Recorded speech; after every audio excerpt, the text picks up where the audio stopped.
Welcome to the Nerd Party. Hello, I'm Tristan Riddell. And I'm Matt Hansen. And you're listening to the Nerd Party. Talk nerdy to me. Welcome to Nerd Party.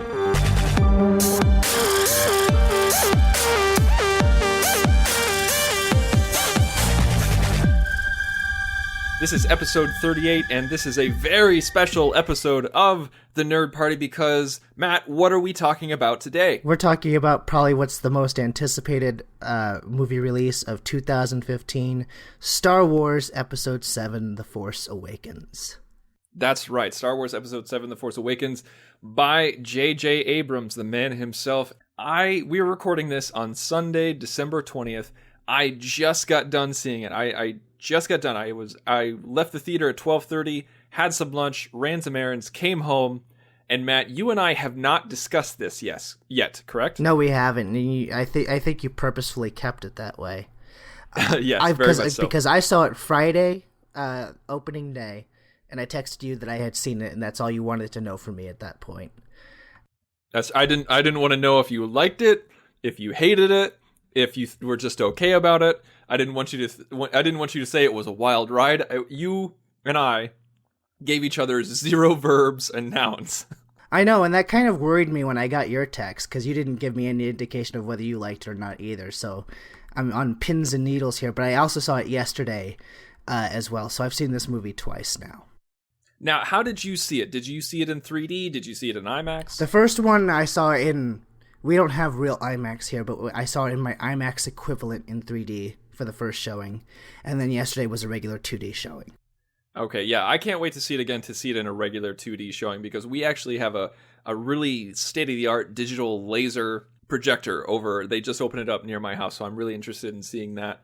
I saw it in IMAX 3D, and I got there an hour early, and the auditorium was half full.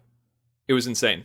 It was absolutely insane. On a Sunday. Now, before we get into the movie itself, tell me about your screening. No problems? Anything, given that's more people on a Sunday than you're used to? It was way more people on a Sunday than I was used to, but I was expecting that because it was, it's Star Wars and it's opening weekend, and the theater was sold out. It was packed, and one thing that really, really worried me was there was entire rows blocked off. And it said reserved for a birthday party. And I was like, oh, God. Oh, crap. And then, 10 minutes before the movie starts, 10 minutes before the previews start, all of these little kids start filing in. And they're loud, they're noisy. I'm like, oh, God, Sarah, please no. Please no, but tell me this isn't happening. You're just having this massive panic attack. I could just picture you, children. What are children doing here? I was trying to stay positive. I was like, okay, maybe it'll be nostalgic. Maybe I'll think about when I was a kid. But it was really funny because they were whispering to each other, and then some were just straight up talking to each other. And then we saw the Star Wars, we saw the Lucasfilm logo, then we saw a long time ago.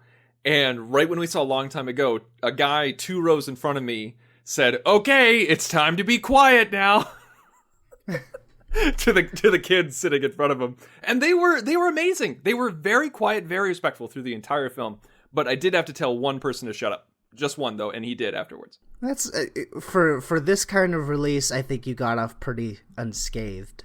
Yes. The guy, it was really weird because we started I went with my wife and there was this couple sitting next to us, and they were really nice. We started swapping stories and just very cordial. And he was the guy who kept talking.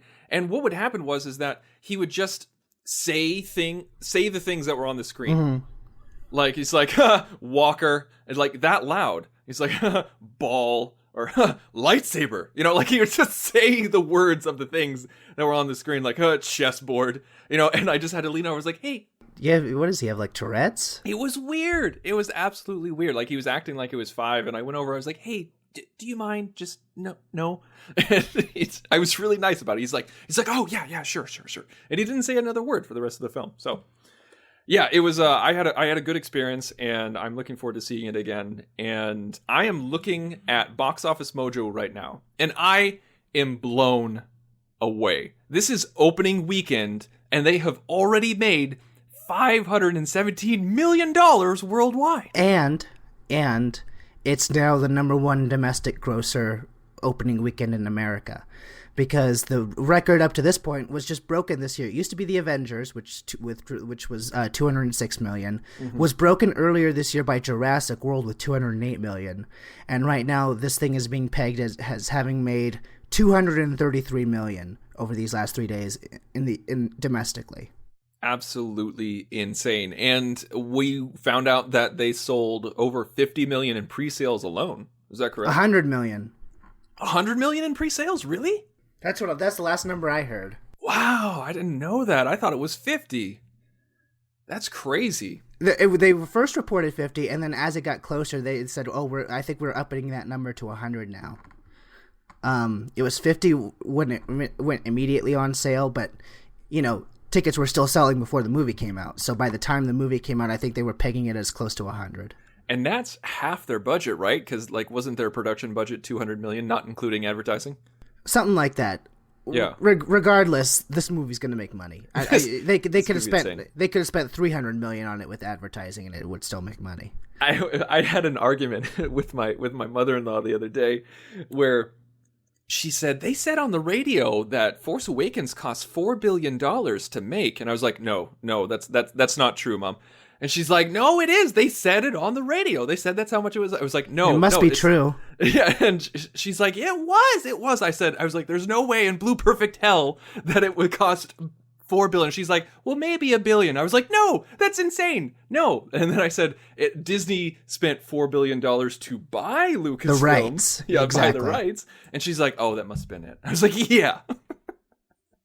But hey, I mean, just on weekend one alone, they're well on their way to recouping that investment.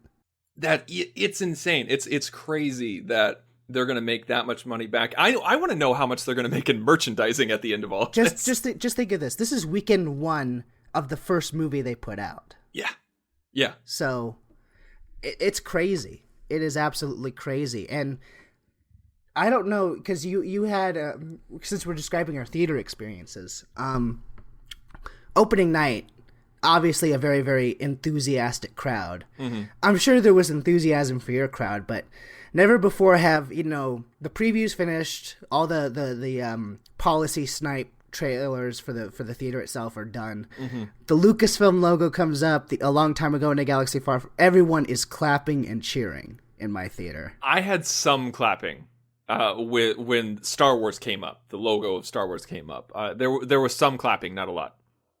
I mean, it was bananas, but in the best possible way. Yeah. See, that type of energy I don't mind. I don't mind energy. I love energy. I just can't stand talkative people.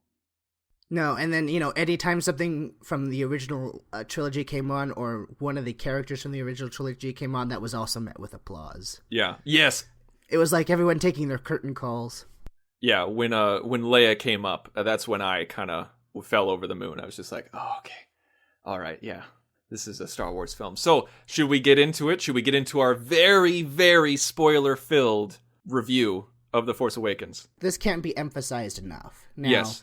We realize it's only been out for one weekend, and maybe some of you haven't seen it yet. I'm going to say, kind of spoiling my thoughts up front, go see the movie. Definitely go see the movie. Come back and then listen to what we say as we break it down. But I definitely give it my investment, but if you have not seen the movie, push stop, go see the movie, and then come back and listen to us. I deleted Instagram, Twitter, and Tumblr from my phone to avoid spoilers for this film, and we cannot stress this enough. We're going to talk about nitty-gritty details and big plot points. So, you have been warned. So, right off the bat, first impressions as you were watching the movie. As soon as the title came on and we started seeing some of the new characters that we were introduced to the story, I could feel the enthusiasm inside me growing. And I just kind of felt like, especially having just rewatched the prequels, that, we are safely back into what I consider original trilogy territory, where something about this just feels right. And different but right. Because, even with the locations and sets, they look photorealistic. Everyone seems enthusiastic to be there. Mm-hmm. and it captured that dynamic feeling for me right off the bat. It really did. Yeah, I was more nervous than anything leading up to this film. I was nervous about the theater experience. I was nervous about how I was going to react to the movie. I was nervous if it was going to be any good. And all of that melted away when the opening scroll happened. The opening scroll serves its purpose in each film.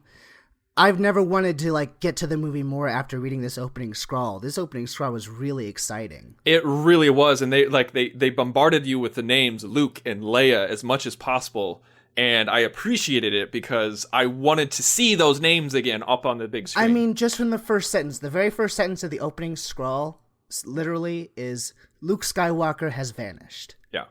Who doesn't want to watch the movie after reading just that sentence? Right. Yeah. It's just like, how are we going to get him back? How are we going to go find him? Yeah, immediately. And his name was the first sentence, like you said.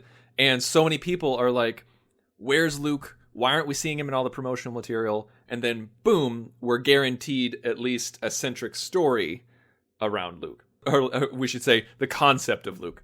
And I started getting giddy. And also as the opening scroll was going through, I realized, I was like, this is the first Star Wars film I've ever seen in 3D. It was weird seeing that opening credit sequence or opening scroll in three dimensions. It was kind of jarring. You mean you didn't splurge 3 years ago when they re-released The Phantom Menace? No, I did not. I should have, though. No, you really shouldn't have. With this film, the aesthetic, I mean, lots of people have talked about the aesthetic of this film. I mean, we talked about it for years. While they were filming it, we knew that it was going to be shot on film, not digital, like the prequels, or I should say the last two prequels. There was JJ said multiple times, I'm going to focus on practical effects as much as I can, practical aliens, practical makeup, and everything like that. And do whatever we need to do in CGI, but not bombard you like the prequels. I think he definitely delivered on the aesthetic. I feel like if there's things I liked about this movie and there's things I didn't like about this movie, but when I walked away from it, it looked very Star Wars. And when I say that, I mean original trilogy. I definitely agree. Kind of interested because I think you're holding back on me on how you feel about this movie, and because just to let the listeners in on behind the scenes, he texted me that I saw it. We'll talk about it later.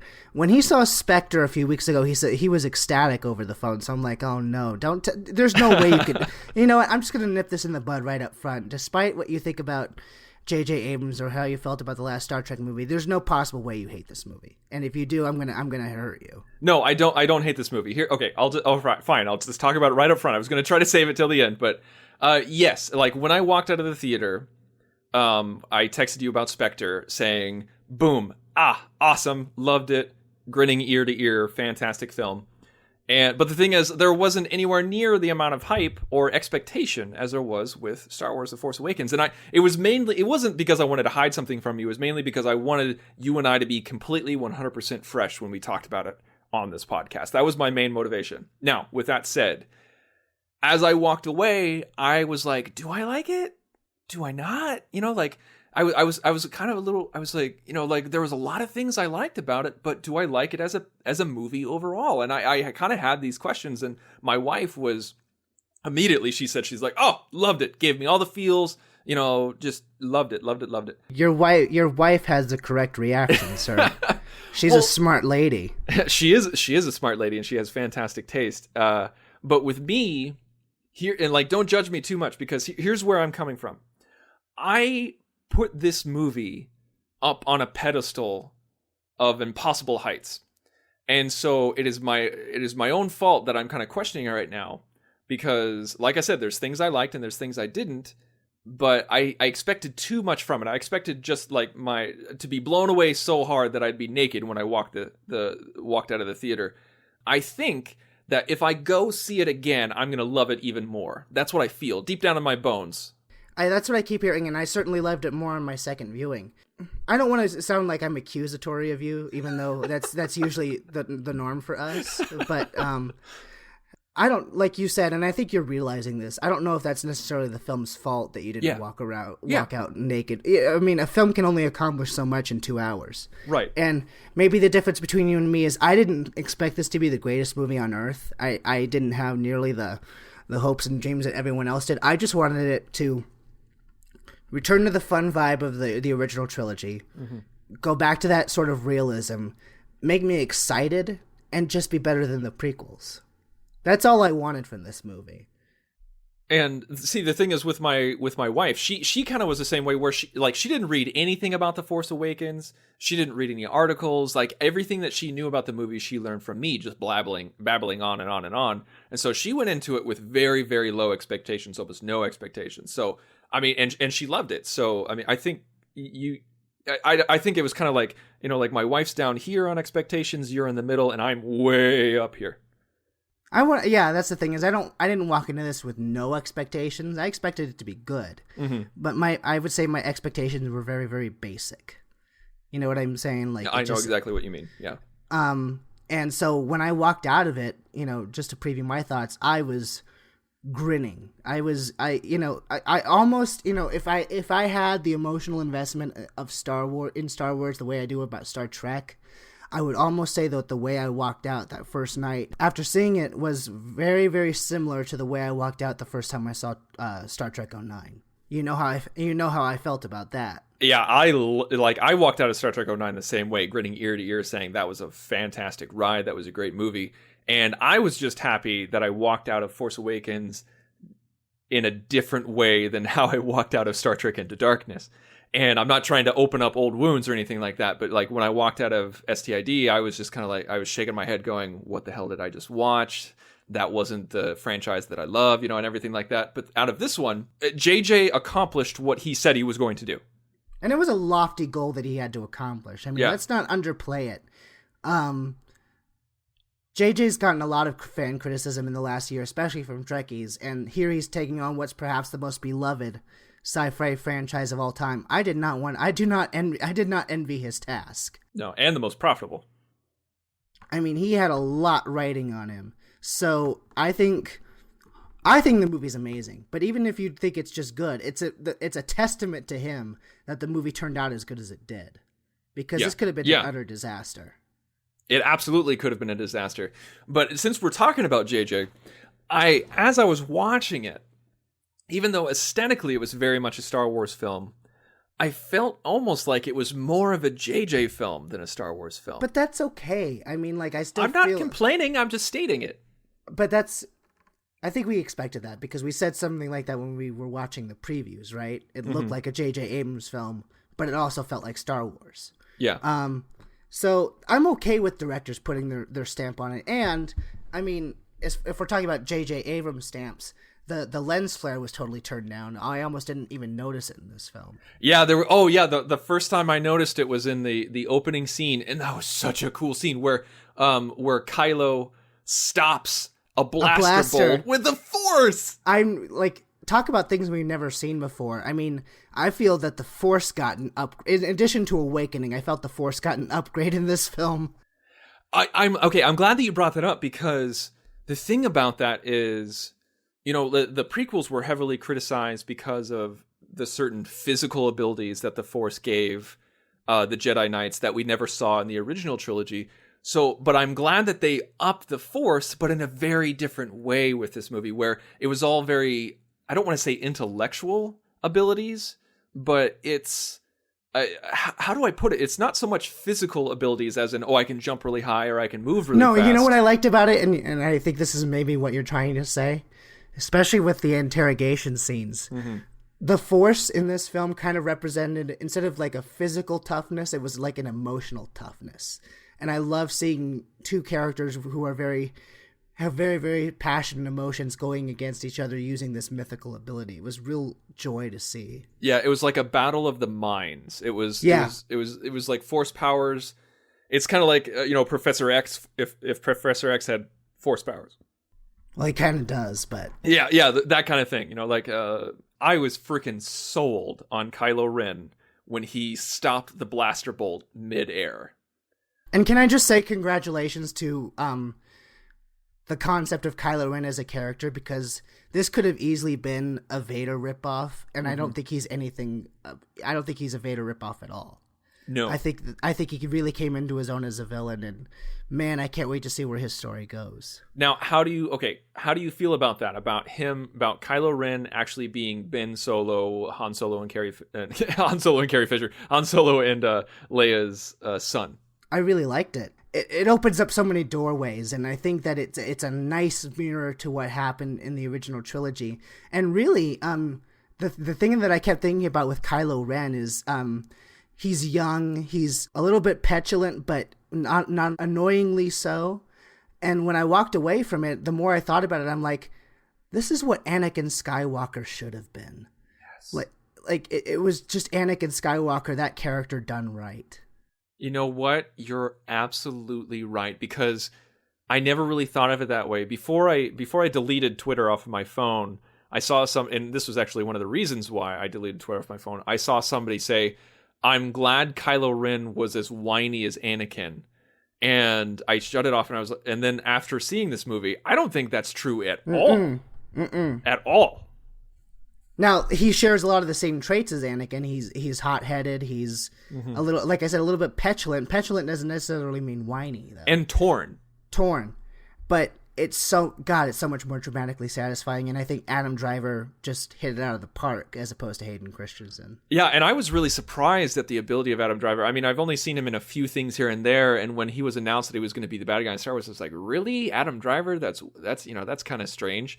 And then when we saw him with, once he took off his helmet, I was actually surprised at how handsome he was. I think like every picture I've seen of him, he's always kind of been like kind of goobery looking, but this one he definitely looked dark and handsome and capable, and like just something bubbling underneath. Well, that's the thing, is that it subverts expectations, right? Because we all assume, because we know about Darth Vader, that the reason Kylo Ren is in a mask and modulated is because he must be a ghoul underneath, right?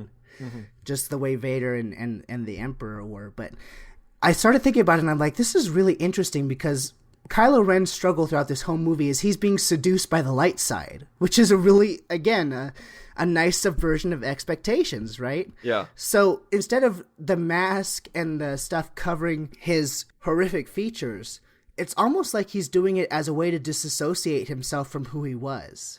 Yeah. And I think that's a really, really interesting psychological battle that I hope we get to see more of. I was very, very impressed by how they completely presented me with something that I thought I knew, and they turned it on its head. Yeah, it was funny, the parallels that they tried to make with Anakin and the ways that they succeeded because of exactly what you said. I mean, like he wore a helmet like Vader. It even was shaped a little bit like Vader's helmet, but not so much that it was just a ripoff. And also, like when he was standing on the bridge with Han, and he was talking about how he killed Han Solo's son.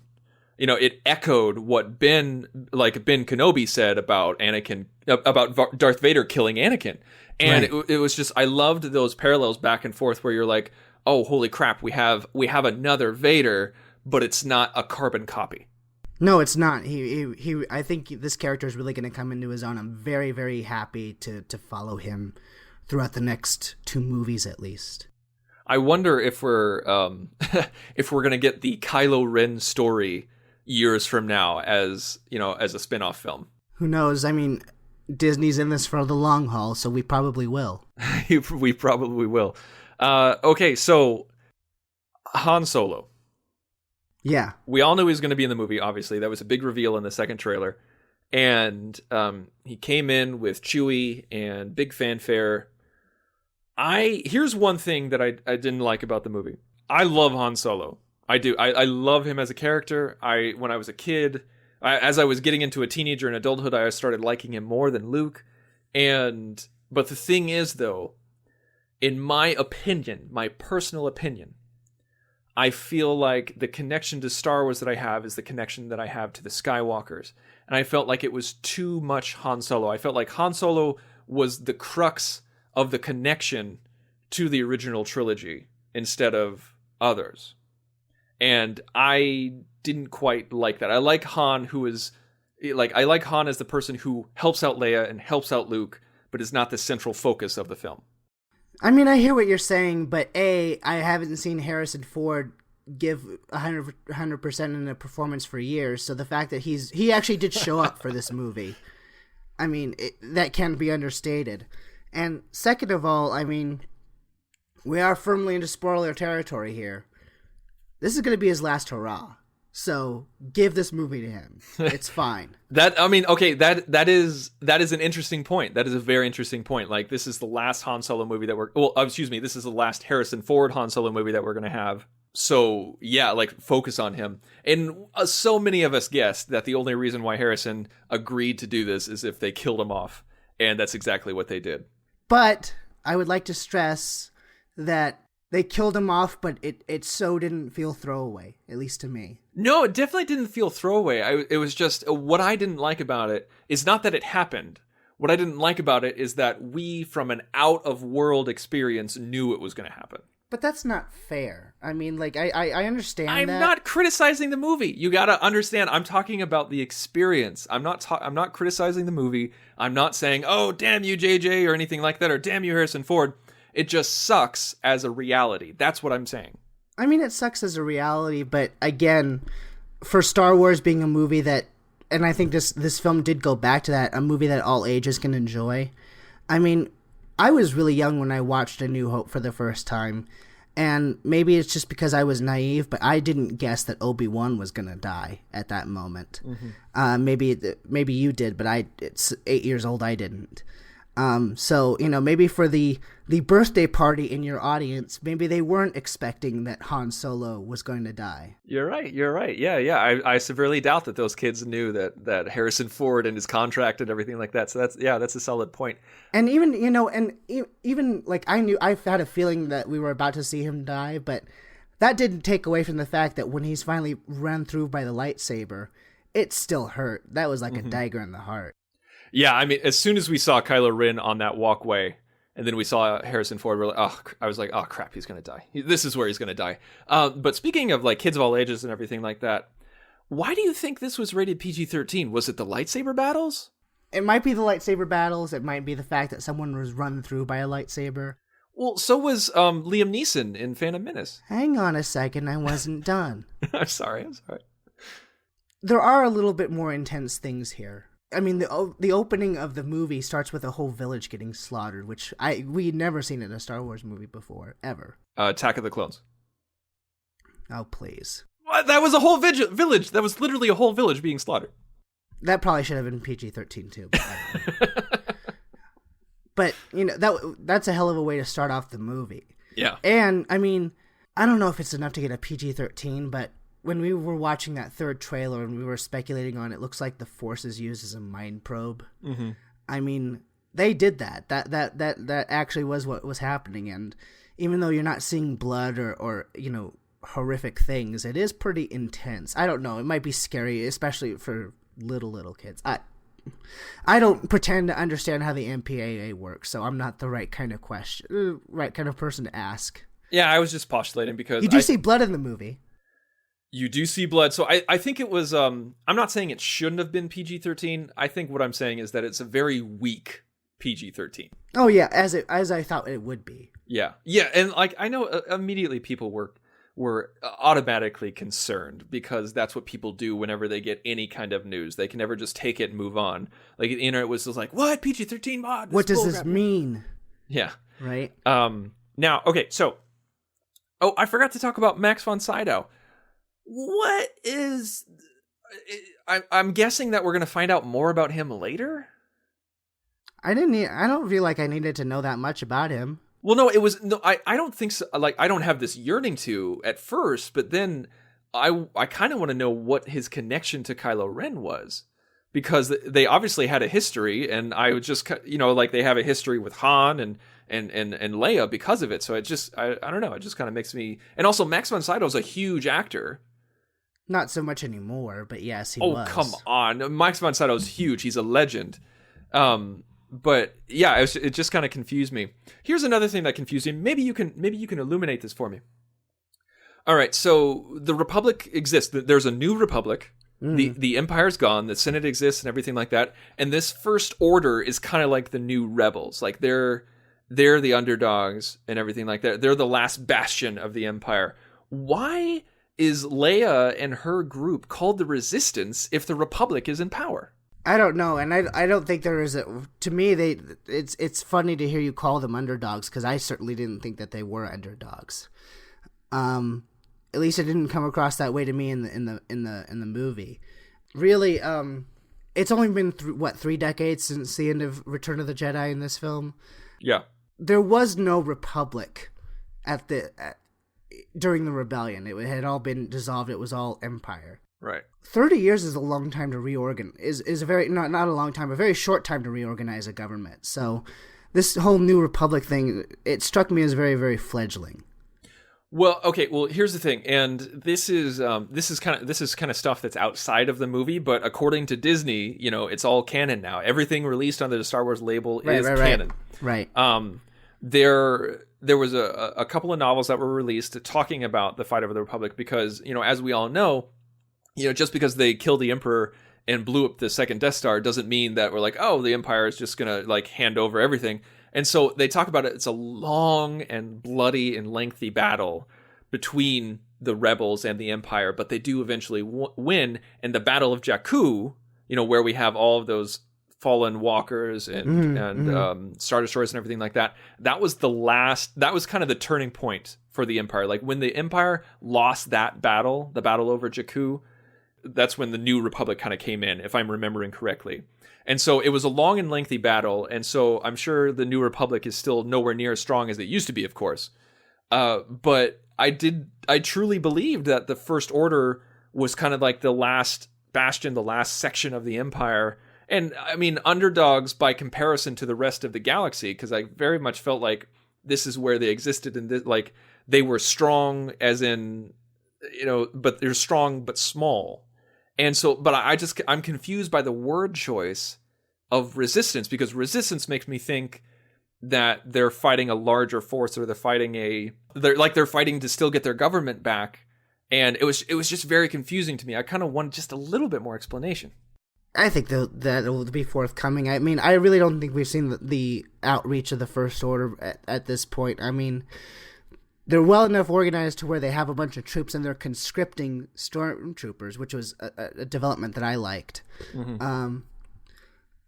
From birth. And, I mean, how long, because obviously you read this, how long did it take past Jedi before the Empire finally was defeated? When did this Jakku battle happen? I can't remember. I didn't read it. I read the What You Need to Know article. I mean, it just strikes me that the New Republic is barely getting on its feet at this point. I mean, say it happened 10 years after Return of the Jedi.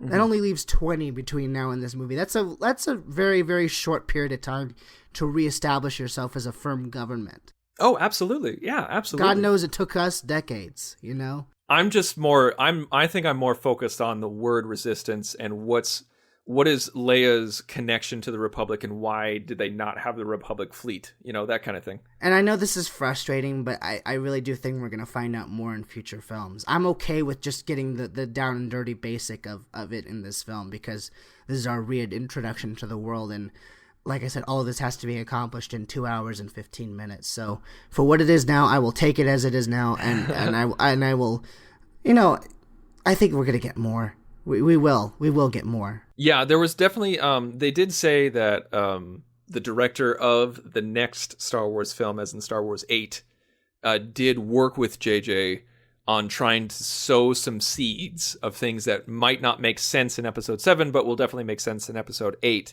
I love and hate that at the same time. It is what it is, though. I mean, I know people want a complete story, but we know from the beginning that Disney is focused on franchise now. Mm-hmm. We know that there are more movies coming. I mean, if we had a doubt that a movie wasn't going to happen, then I would be on your boat and say that I need answers now. I'm not saying I need it. I'm just saying that the questions are raised. To me, movies have almost become like serialized television, especially these cinematic universe movies. So, as long as the story's good enough where, when we get to the end of the movie, the question should be like, do I want to come back for the next one? If the answer is yes, I'm fine with them not answering questions. Now, how did you feel about the pacing of the film? I have a feeling that you're asking me because you had a problem with it, but I didn't. We're having a back and forth here. I want to hear. I think that it took its time to get going in the beginning, but that's because we're kind of introduced to the new characters and things do happen on the run as they tend to do in action movies these days. But I never felt out of breath. Exposition is delivered in this movie, but it's delivered in a dynamic way, which might throw off some people. But God, I mean, I think that it makes it exciting, and it makes what could be really, really slow dialogue scenes feel more dynamic. I'm at a loss for words right now, but do you get what the gist of what I'm saying? Yeah, no, I get what you're saying, and I agree. I did appreciate because in like there was really only one scene where they sat down and spoke to each other, and if you look at the prequels, there is so much just sitting down and exposition, sitting down and exposition, sitting down and exposition. It's horrible. But in this one, like you said, the exposition was much more dynamic and integrated into the action. If you think about it too, that's how the original trilogy was. I mean, a lot of exposition is delivered on the run. Right. The way that it should be. Absolutely. Yeah. Let's talk about some of the new characters, and let me just get this right off the bat. The thing I was grinning most about coming out of this movie, personally for me, Daisy Ridley. Rey was adorable and a badass, which is so hard to accomplish. Again, I'm going to use this sentence several times, but everything that Padme wasn't, Rey is. She's active, dynamic, a badass, really doesn't need anyone taking care of her, is not doting after anybody.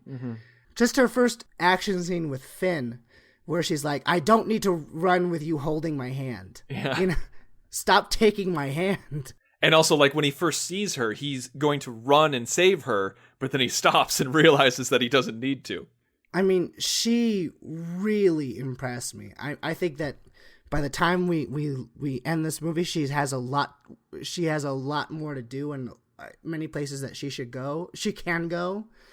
But I don't think it's premature for me to say that she's well on her way to establishing herself among, at least in my list, among the Ellen Ripleys and Sarah Connors of the sci-fi world. I really love this character. Yeah, I think she's a lot of fun, and I was on board from the moment that we saw her in the movie, because I was just like, when she got on that little sled that she had and sled down the dunes, and then when she was having her dinner and she was sitting next to the walker, and then she saw a helmet and she just put it on, and for no reason, just because she was having fun, it just made me fall in love with that character right away.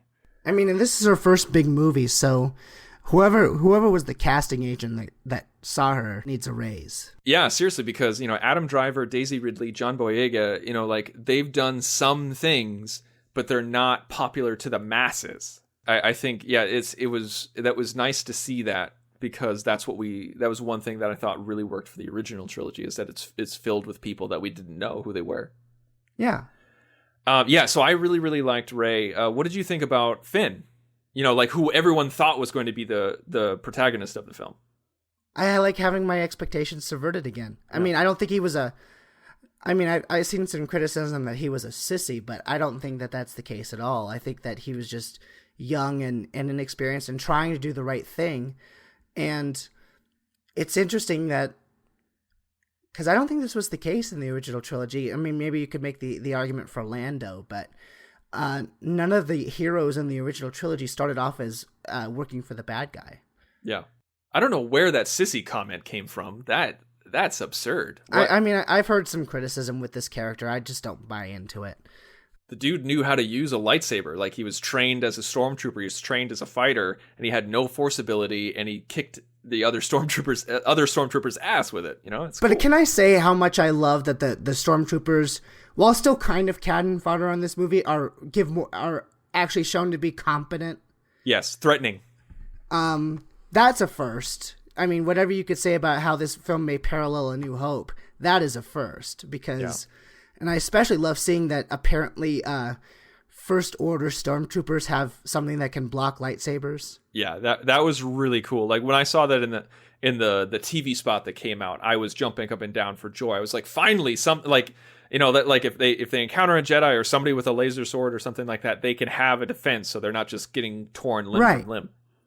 So, I mean, I actually felt that the stormtroopers were a credible threat in this new universe. So Now, it's funny that you mention, like paralleling A New Hope, because it wasn't really until we got to the Star Killer or Star Crusher or whatever it's called. Right, Star Killer Base. Yeah. Star Killer Base, thank you. That's when I was like, oh, this is straight up mirroring, like hardcore A New Hope.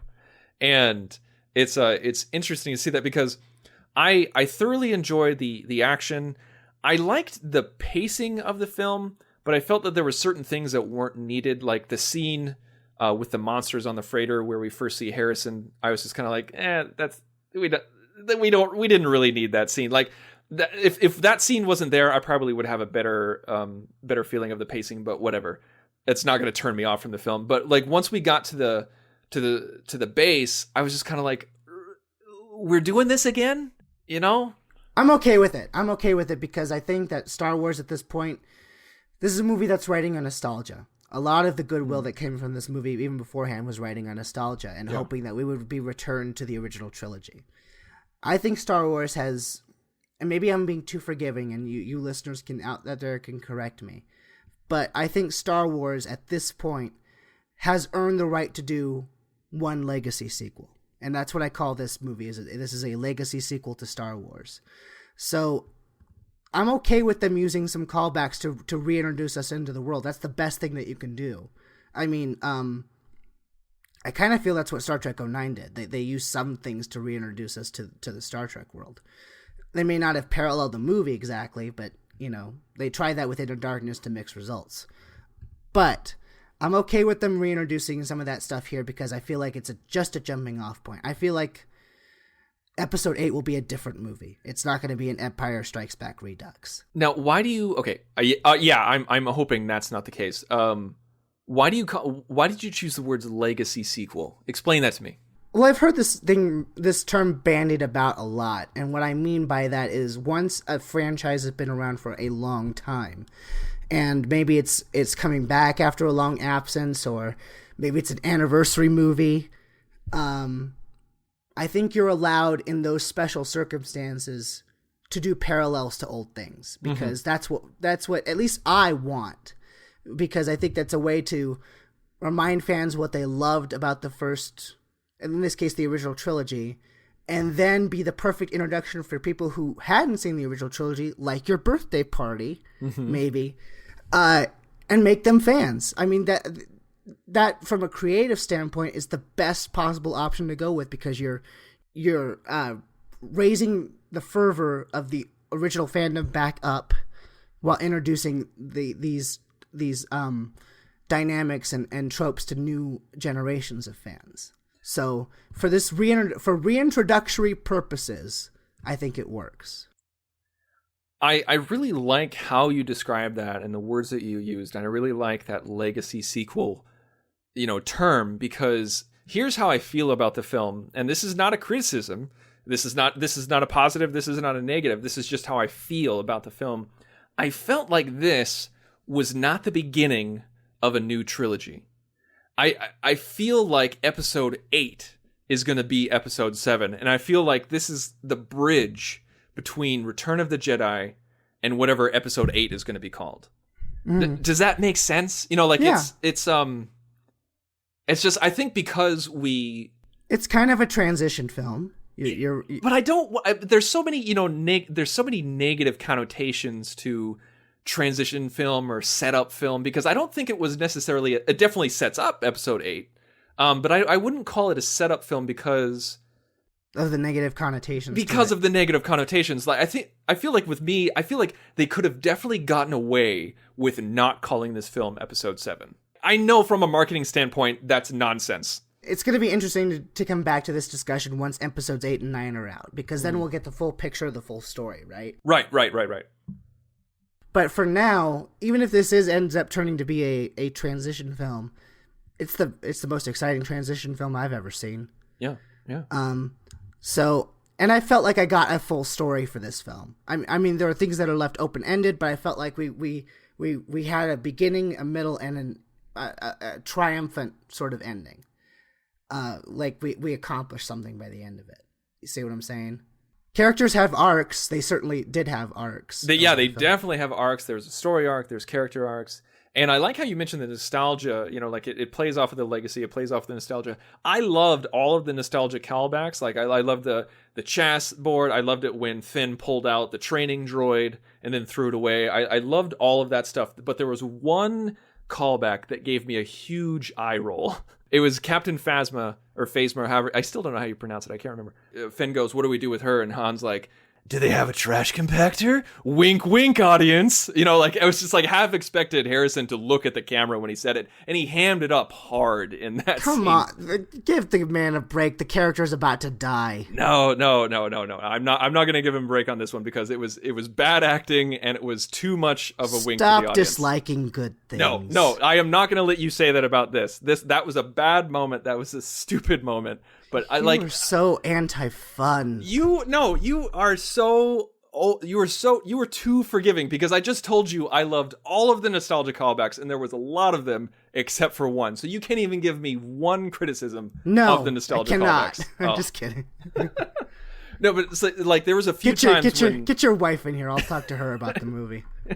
Well, there was things that she didn't like either, but she still loved it overall. There was a few, like I know that you said that Harrison like gave his full force in this film because we had like all you need is like Ender's Game as an example where you're like, wow, did he even read the script beforehand? All you need is Crystal Skull to get that example. This was not a Crystal Skull. No, this is not Crystal Skull. Like he did a good job, but there was a few moments where I'm like, Harrison, you're a good actor. Let's do another take on that one.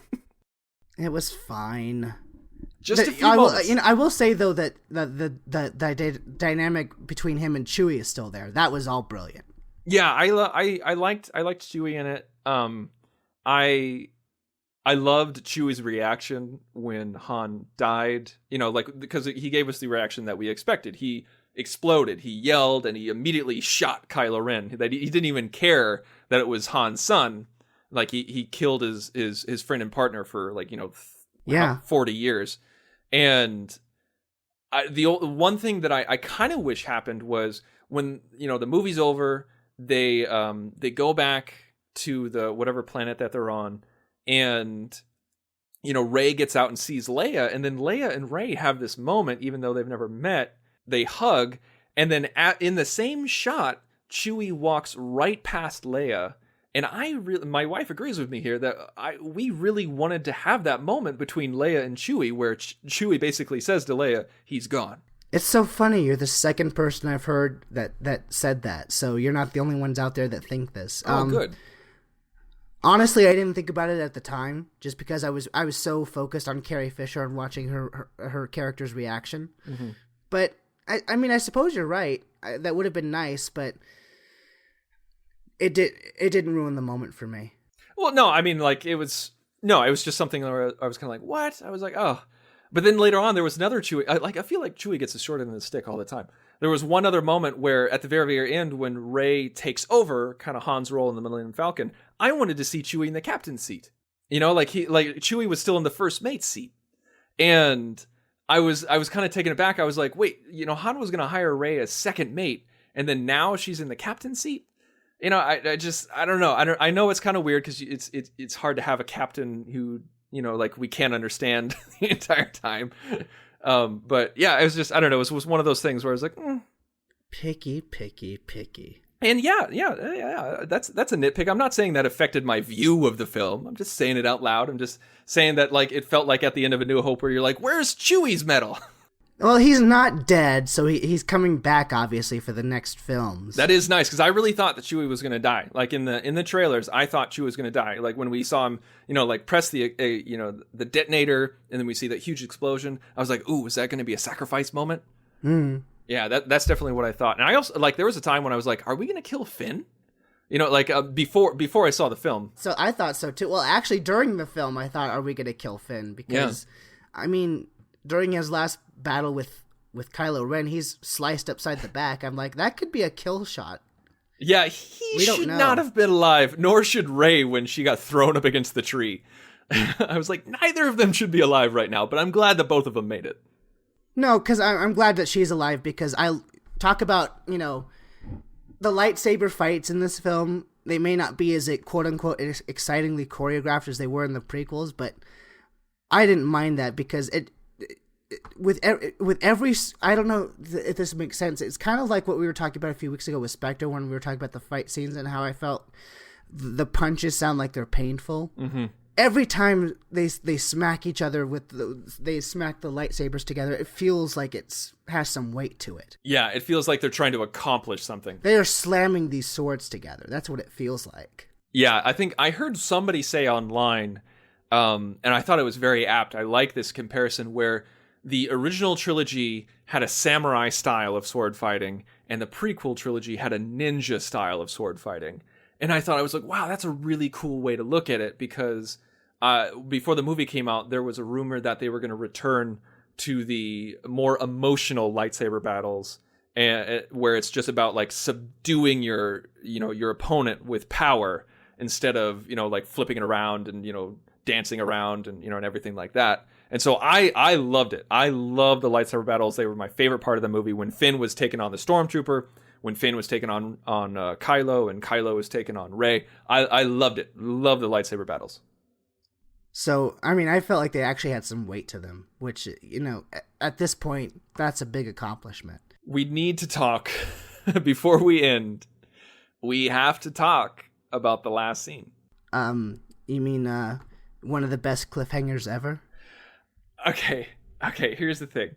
Don't you dare say you hated it. Don't you dare say you hated it. Okay, let me talk. All right, let me talk. I mean, like, just because I didn't like, if there was something that I didn't like or something that I did like, doesn't mean that I blame the movie or blame the actors or anything like that.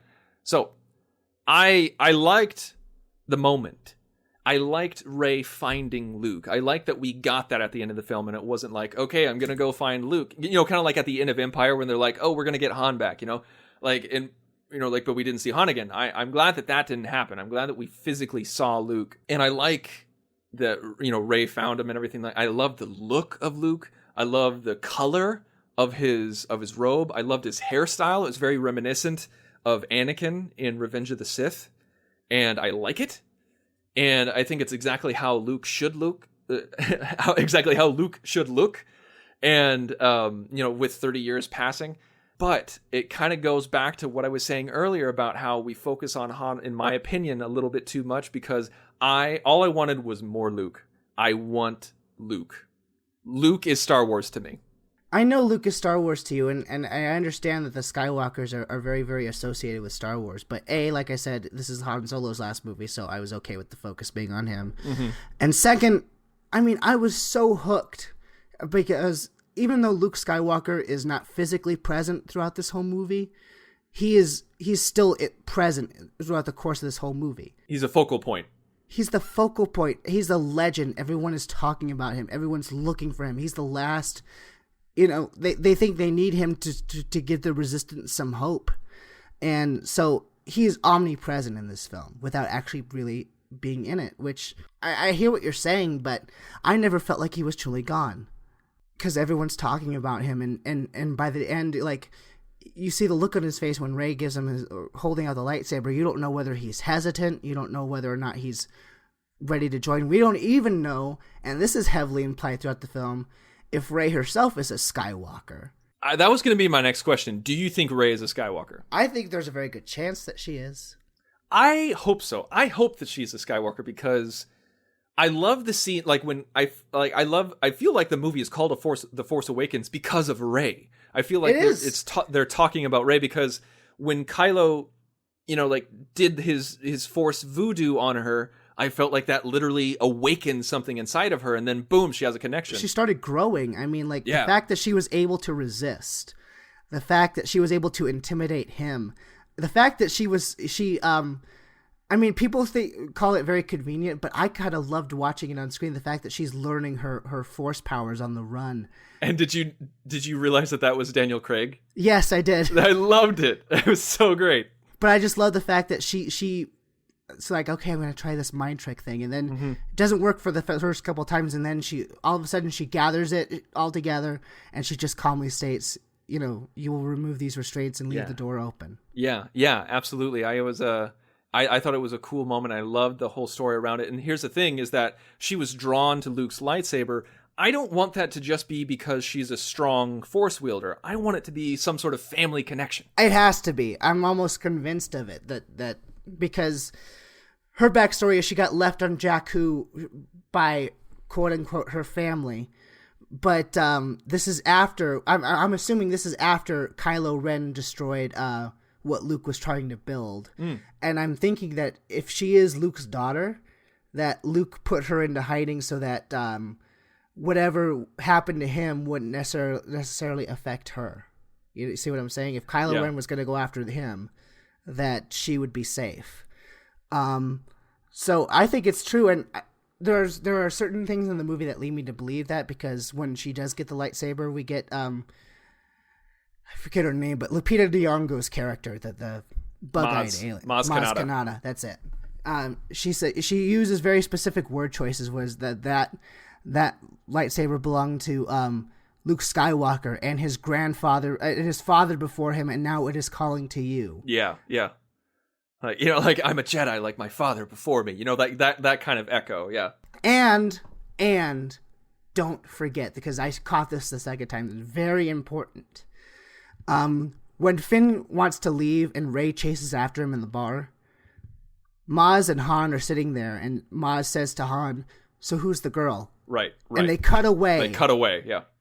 I think Han knew who she was. I think so too, because there was a moment when Rey and Han are on the Millennium Falcon, and he's just staring at her, and they try to make you believe that he's staring at her because he's like, oh, she's a great mechanic. I could use a great mechanic. No, I think it's because he sees something in her, like, is this the little girl I knew when she was born? Like that kind of. I was hoping you felt the same way. They made a very deliberate choice to cut away from what Han was going to say. And it almost leads me to believe, too, that Han was one of the only people who knew. Because I don't even think Leia knows.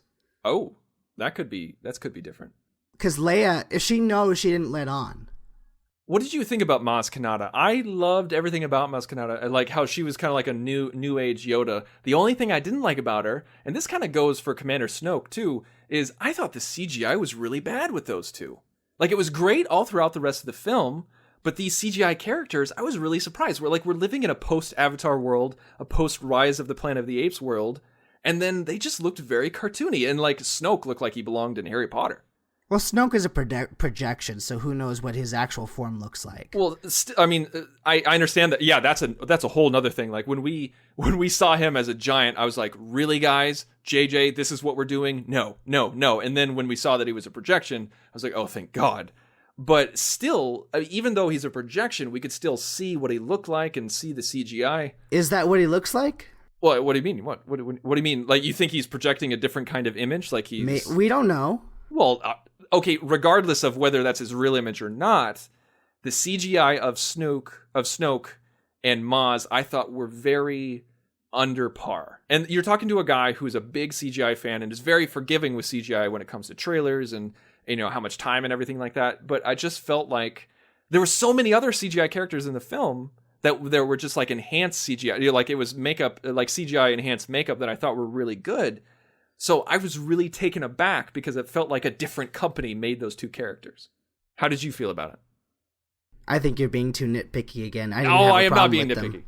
I'm saying I didn't have a problem with them, especially after having to watch 3 weeks of cartoon Yoda from the prequels. Oh, 1,000 times better than cartoon Yoda. Yes, you are absolutely right. Honestly, it didn't bother me. And we're obviously going to see those characters again. Technology will evolve, and they'll probably keep improving their appearance. It more surprised me than bothered me, is all I'm saying. It didn't even stick out to me as the thing, but maybe that's because, and I'm not saying you weren't, but certainly by the time that those characters are introduced, I had already bought into the story, and that's the most critical aspect for me in enjoying the film. When I watch the prequels, I'm so not into the story that I'm also noticing all the other flaws of the film. You see what I'm saying? I see exactly what you're saying, because I didn't buy the film until Finn fought that stormtrooper with a lightsaber. But I was in it by the time that Poe and Finn are escaping the Star Destroyer. That's when I was into the film. That was an awesome moment. I want to see more of the two of them. I want to see more Poe. I really like Poe. I like Poe too. Like, I feel like he's going to be the new Han Solo, I think. I think so too, but like he's just a fun presence. Yeah, he was a lot of fun. I love the instant camaraderie between Finn and Poe. I mean, in a movie that's filled with a lot of dramatic weight and serious moments between characters, Poe was just the right presence to bring in whenever he was on screen. That go get him attitude I really like, and not in an annoying way. He's just like really enthusiastic. That's the thing that I want to emphasize, especially about the prequels, is that I just love how the new people, the old people, everyone wants to be here, and that comes across in the performances. All right, final thoughts, Matt. What would you rank it, and what are some final things you want to say? After 2 viewings, I'm still riding high, so this is going to be affected by that. But I'm really excited. For the first time, I really, really am thrilled about new Star Wars, which I don't think you could honestly say, even if you liked the prequels. Yeah. Because we knew where those were going to end. Here we look forward toward the great unknown of Star Wars, and I think that they've set themselves up so well in this film. I have characters that I love, that I'm okay with phasing out the original characters because they've given me new characters to care about. I want to see where they go. I think that the dynamics that they set up between, heroes and villains is wonderful. And ultimately, I think that Star Wars fans were right in their premonitions about the best thing for Star Wars was probably taking it out of George Lucas's hands, because this feels like a return to form. I cannot emphasize enough how pleased I was. It's not a flawless film, but no film is flawless. Even the original trilogy is not flawless. Oh yeah. So, as of right now, I love this film, and I'm going to give it a 9 out of 10. Very nice. Yeah, this Star Wars film was very much a collection of scenes like the previous ones, where you're like, oh yeah, that scene where they were in the trash compactor, or that scene when they were on Hoth, or like that scene when they were fighting with the Ewoks. It's very much a collection of those moments. I feel like years from now we'll be talking about, oh yeah, that's like when Poe and Finn broke out, or like, oh, that's that scene where like Finn first got the lightsaber, or that's that scene where Rey discovered she had Force powers. I feel like we're going to be talking about this years from now just like that.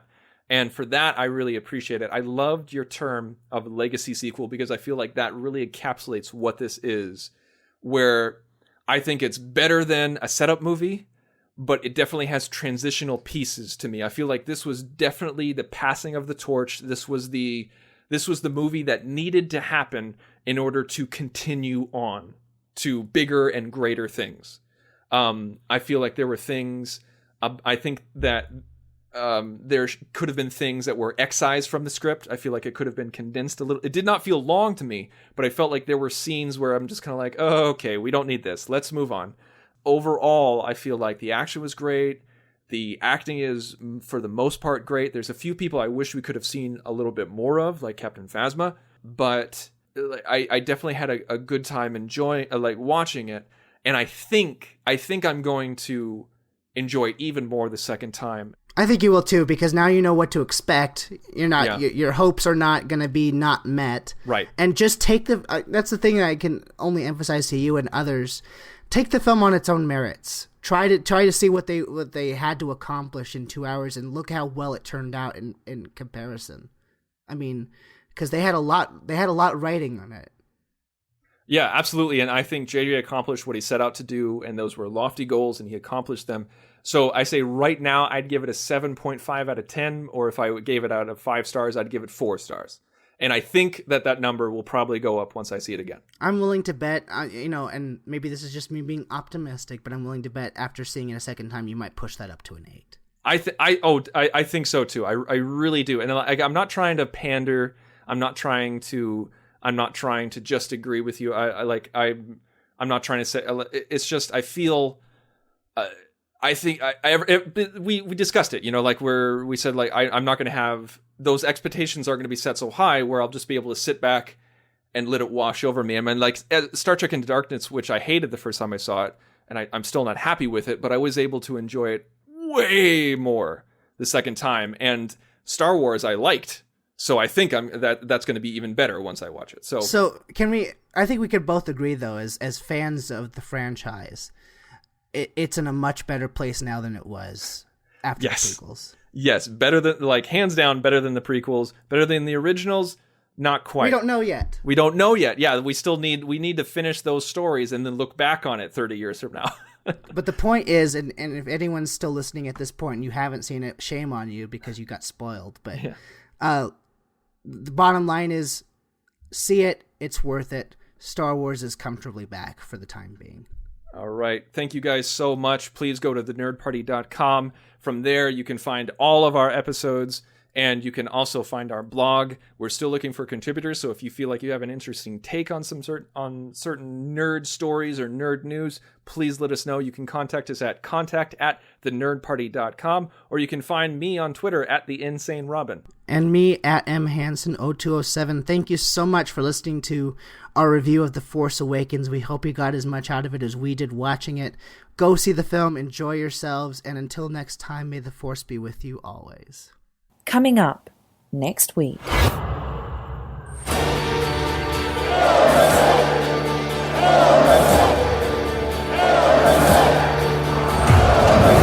This is the very painting of your fear.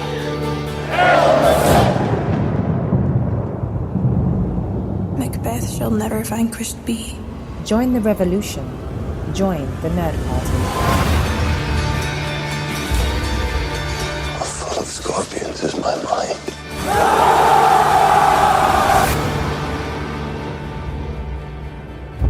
I am in blood. Stepped in so far.